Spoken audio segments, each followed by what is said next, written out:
بسم اللہ الرحمن الرحیم۔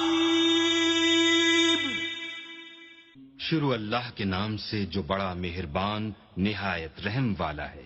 بسم اللہ الرحمن الرحیم۔ الحمد للہ رب العالمین، وصلی اللہ علی نبینا محمد وعلی آلہ واصحابہ اجمعین۔ اعوذ باللہ السمیع العلیم من الشیطان الرجیم من ہمزہ ونفخہ ونفثہ۔ بسم اللہ الرحمن الرحیم۔ ولا تقف ما لیس لک بہ علم ان السمع والبصر والفؤاد کل اولئک کان عنہ مسئولا۔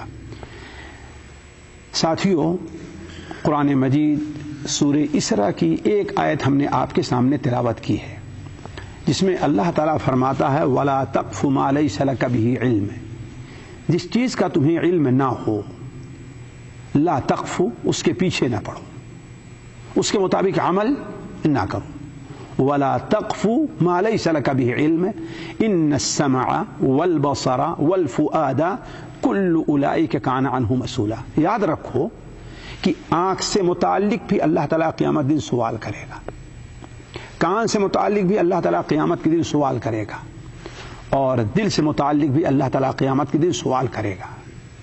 ساتھیو، یہ آیت ایک مسلمان کے دل دہلانے لیے کافی ہے کہ ہر وہ چیز جس کا انسان کو علم نہیں ہے کہ یہ چیز حق ہے یا نا حق ہے، یہ چیز ثابت ہے یا ثابت نہیں ہے، اس چیز کا لوگوں کے سامنے بیان کرنا ثواب کا کام ہے یا الٹے گناہ کا کام ہے۔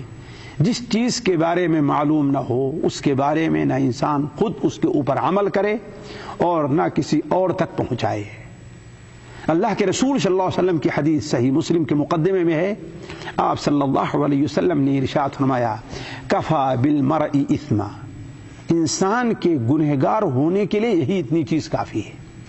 کفا بالمرء اثما، انسان کے گنہگار ہونے کے لیے یہی اتنی چیز کافی ہے۔ وہ کیا؟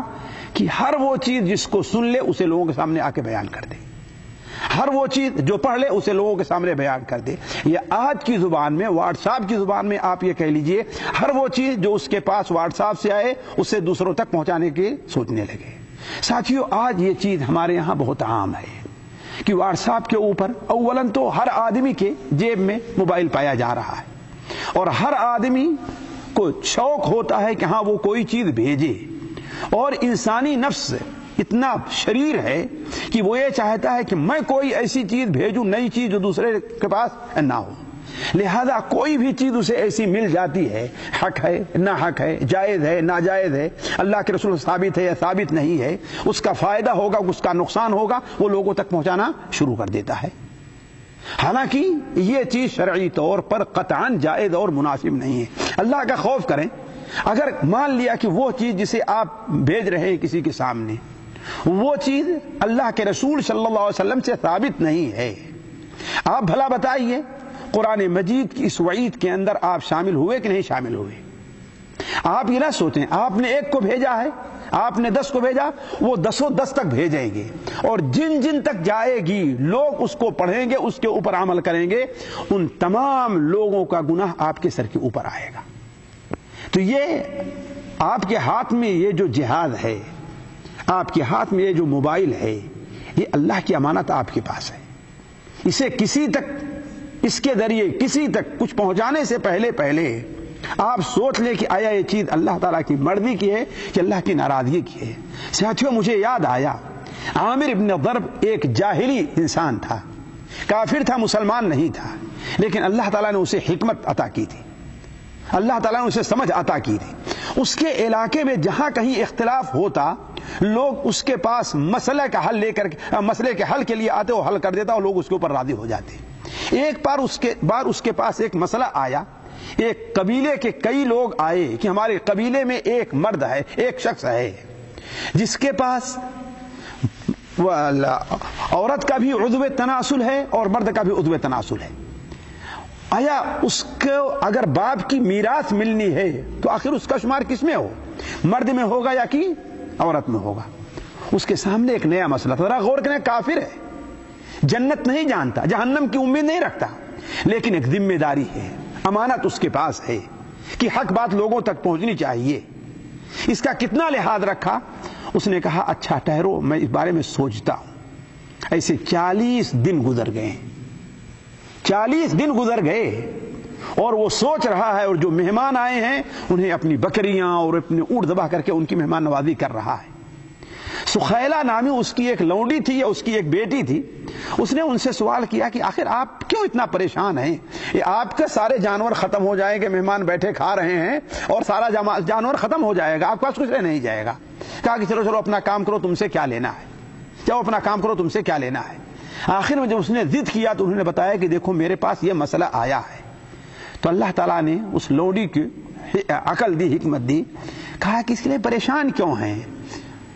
اس کے بارے میں حکم المبال ہونا چاہیے، یعنی یہ دیکھا جائے کہ وہ پیشاب کس راستے سے کرتا ہے، آیا وہ جو عضو تناسل مرد کا ہے اس سے پیشاب کرتا ہے یا عورت کا جو عضو تناسل اس سے پیشاب کرتا ہے۔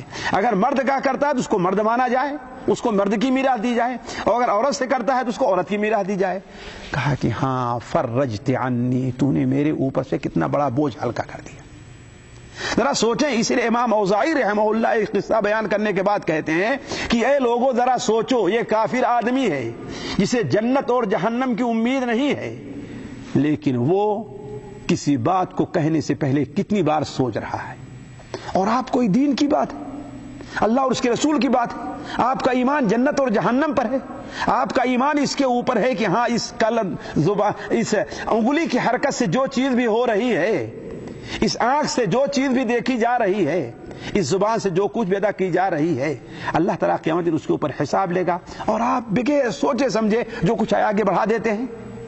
تو کہنے کا مطلب ہمارے ساتھیوں کو اس پر توجہ دینی چاہیے، اور ہر وہ چیز جو آ جائے ان کے پاس اسے لوگوں تک جب تک تحقیق نہ کر لیں، کسی معتبر عالم سے اس کے بارے میں پوچھ نہ لے، اسے آگے بڑھانے کی کوشش نہ کی جائے، ورنہ نبی کریم صلی اللہ علیہ وسلم کی اس وعید کے اندر وہ ہوگا کہ من حدث عنی، جو میری طرف سے کوئی ایسی بات کہتا ہے اور یہ جانتا ہے کہ وہ جھوٹ ہے، اس کی تحقیق نہیں کرتا، فہو احد الکاذبین، دو جھوٹوں میں ایک جھوٹا وہ ہے۔ اور نبی صلی اللہ علیہ وسلم پر جھوٹ بولنے کا کتنا بڑا عذاب ہے۔